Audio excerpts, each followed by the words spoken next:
सर्व मतदान केंद्राध्यक्ष, मतदान अधिकारी यांना नमस्कार। मी डॉक्टर श्रीकृष्ण पांचाळ, जिल्हाधिकारी जालना तथा निवडणूक निर्णय अधिकारी 18 जालना लोकसभा मतदारसंघ।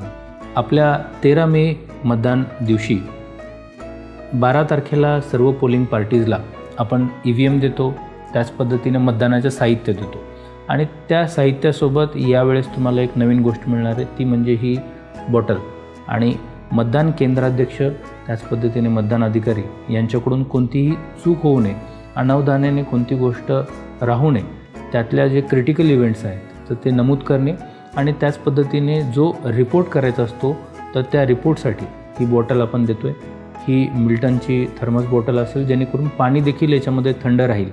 आणि उन्हाळ्याचे दिवस आहेत, हीट वेव्हचा आपण न्यूज पाहतो, तर त्यामुळं मतदान केंद्राध्यक्षांना आणि मतदान अधिकाऱ्यांना एक थंड पाण्याची सुविधासुद्धा याच्यामधून मिळेल, असं दुहेरी उद्देश या बॉटल देण्यामागे आहे।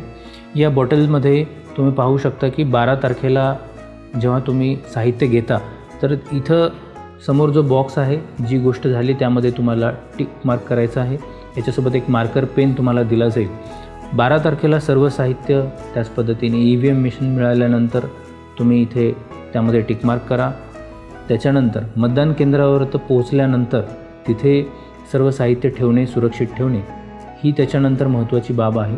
13 तारखेला आपलं सकाळी EVMची जी रचना आहे तर ती रचना बरोबर केलेली आहे का हे तपासणं आहे। 2 बॅलेट युनिट यावेळेस आहेत, VVPAT, ballot unit, control unit. जी रचना तुम्हाला प्रशिक्षणामध्ये सांगितलेली आहे त्याच रचनेप्रमाणे EVMची तुम्ही रचना करावी। त्यानंतर जी जोडणी आहे तर ती जोडणी सिक्वेन्समध्ये त्या पद्धतीने करावी। 5:30 वाजता तुम्हाला मॉकपोल सुरुवात करायची आहे। मॉकपोल करताना 50 मतं घ्यायची असतात, ते इथे नमूद केलेलं आहे।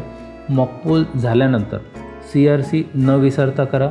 CRC झाल्यानंतर जे तुमचे मॉकपोलच्या स्लिप्स आहेत तर ते तुम्हाला काळा लिफाफा दिलेला आहे, तो काळा लिफाफामध्ये तुम्ही मॉकपोलच्या स्लिप्स टाका आणि तो दुसऱ्या लिफाफ्यामध्ये जो तुम्हाला प्रशिक्षणामध्ये सूचना दिल्या आहेत त्या पद्धतीनं व्यवस्थित सील बंद करा। त्यानंतर सकाळी 7 वाजता तुम्हाला मतदान प्रक्रियेला सुरुवात करायची आहे। आवश्यक ते अहवाल आहेत तर ते वेळोवेळी तुम्हाला तयार करायचे आहेत।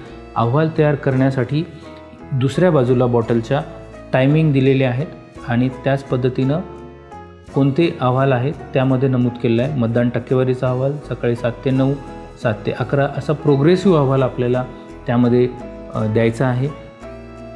जेव्हा मतदान समाप्ती 6 किंवा त्याच्यानंतर होईल तर तेव्हा तुम्हाला क्लोज बटन न विसरता दाबायचं आहे। जे साहित्य आहे तर ते तुमचं रिसिव्हिंग सेंटर, स्वीकृती केंद्रावरती व्यवस्थित जमा करणे, चेकलिस्टप्रमाणे तपासणे आणि त्या पद्धतीनं तिथून सगळं साहित्य जमा केल्याची नोंद तिथे करणे, या सर्व महत्त्वाच्या ज्या दिवसामधील जबाबदाऱ्या आहेत। इतर सर्व जबाबदाऱ्यामध्ये काही क्रिटिकल इव्हेंट्स असतात आणि त्यावरून मतदान प्रक्रियेचं यश हे अवलंबून असतं। त्यामुळे ह्या क्रिटिकल इव्हेंटकडे सर्वांचं लक्ष राहावं। ही बॉटल तुमच्या समोर असेल तेव्हा तुम्हाला सर्व हे रिमाइंडर वेळोवेळी राहतील असं आमचा अपेक्षा आहे। त्या पद्धतीनं तुम्ही सर्वांनी काम करावं, आपली जबाबदारी समजून त्या पद्धतीने तुम्ही काम करावं यासाठी मी आवाहन करतो। सर्वांना 13 तारखेला होणाऱ्या मतदान प्रक्रियेकरिता सर्वांना शुभेच्छा देतो। सर्वांनी जबाबदारीनं आणि निर्भयपणे काम करावं। मतदान प्रक्रिया सुरळीतपणे पार पाडण्यासाठी आपलं योगदान हे महत्त्वाचं असणार आहे। त्या पद्धतीने सर्वांनी जबाबदारी पार पाडावी।